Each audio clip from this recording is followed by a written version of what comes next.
I actually, it's kind of Thank blowing you. my mind how many times we've said the word biomedical. I don't think I said it that many times in my actual college career of earning the degree. So I'm appreciating this I conversation. think Beth is kind of jealous a little bit. Like, I think she really wanted to go into biomedical engineering. Shots fired. I don't know that I was full nerd in college, but So you grew into it. nerdy's in style I now, grew right? into it, yeah. Nerdy Right. is This like was a the later place to be. development in life. I might be jealous now, but yeah, That's nice. it's nice. It It's looks nice. good on you. You have good street cred. I appreciate it. Yeah. From a non-nerd to a nerd. Thank you.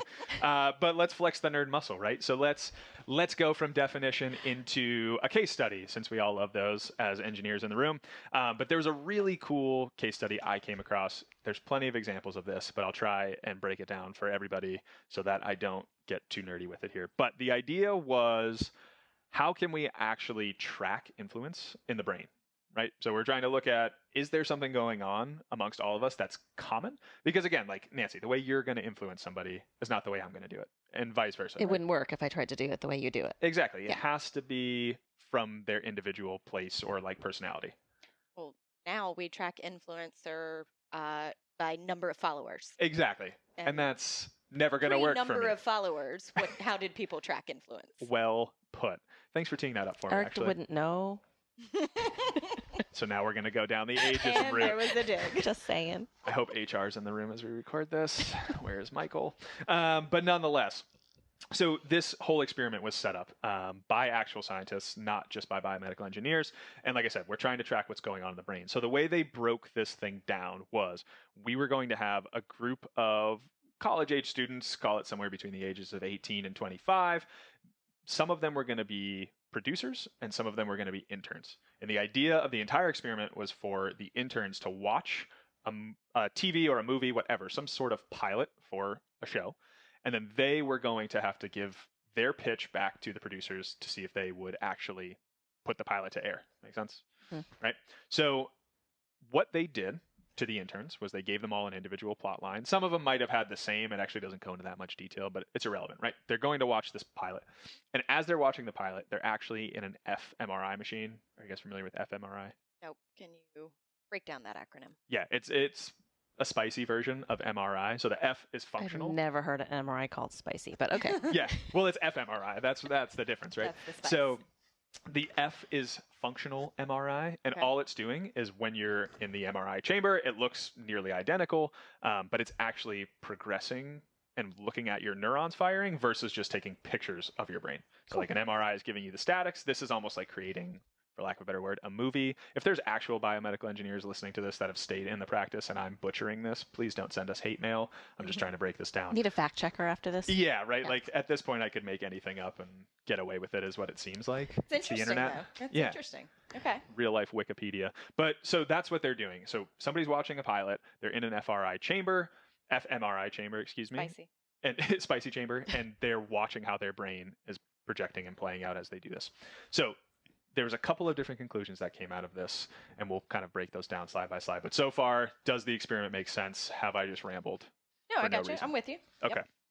So, few of the key breakdowns. So, what I'm going to do, and Nancy, I'm going to see if you might help me with some of this. Uh-oh. Okay. Does that seem fair? Yeah, let's do it. All right. So, I am going to have you read the exact breakdown that came from the results of the experiment.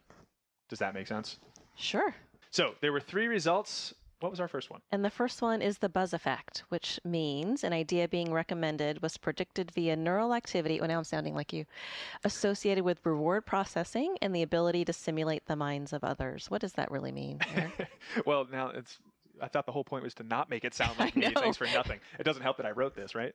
But no, so the buzz effect, what does that mean? The way I break that down is the idea of the home rule. So treating others the way they want to be treated. So we all know the golden rule and treating others the way you want to be treated. This is a new spin on that and making sure that we're treating others the way that they want to visualize or hear a response, right? So visualizing a positive response. If I am that intern, I'm watching a pilot. If I'm thinking about how my audience may react in a good way, I'm going to start thinking about how I create a message or deliver that message to generate that response. Does that make sense? Yeah, totally. I mean, it's kind of like a salesperson goal, right? Like you want to know what reaction you're going to get and what you need to do to get that reaction. Exactly, which is ironic. Maybe we'll get there in our future results. But exactly that. And the point I made too is like athletes visualizing winning, right? Like if you think good thoughts or you're trying to see good thoughts, you're more likely to take actions and contingency plan actions that drive you towards that result. So that was the first thing that they noticed in this buzz effect that was going on in these interns' brains. All right. So our second result was the salesman effect. Look at that. I predicted it.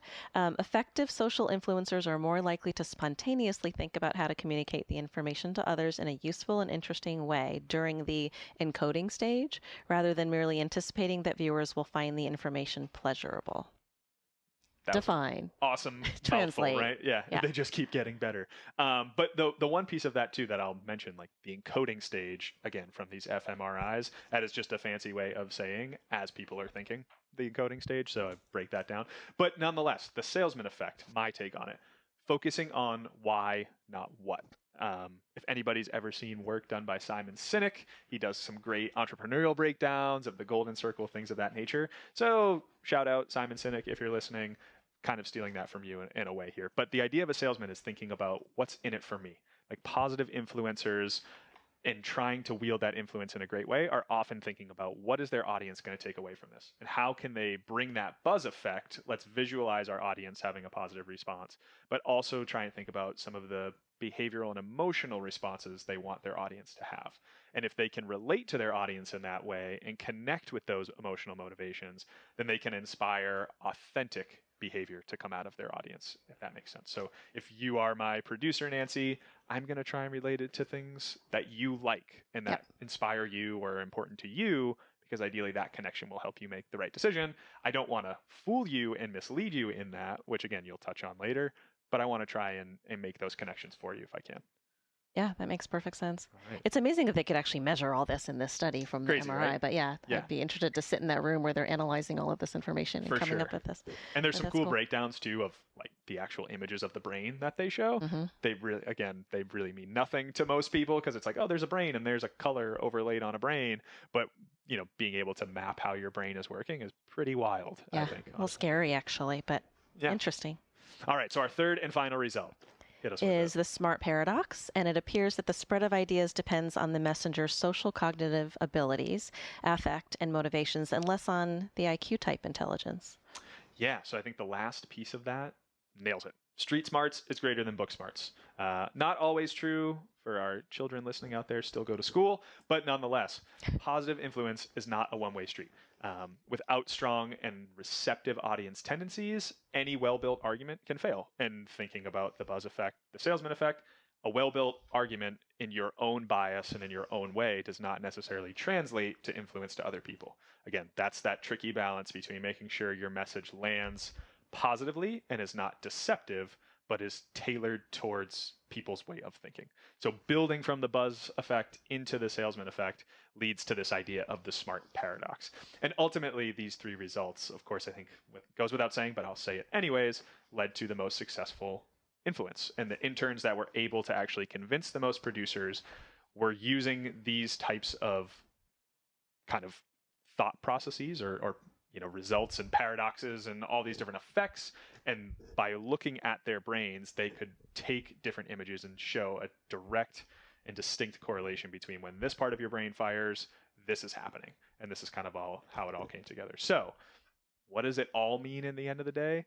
Well, ultimately, influence isn't just celestial fluid. If you think back to its initial ideology and creation, it is something passive, but there is some form of logic that drives what this thing is. And being passive as an idea for influence doesn't mean that no action needs to be taken in order to generate or create influence.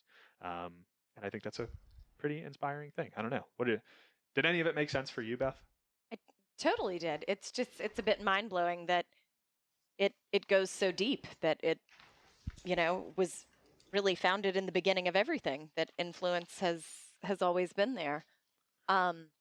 I don't know. I'm still stuck on the fMRI machine. I'm fascinated by that in and of itself, and that with the pilot of various shows, and that all those dots connect somehow.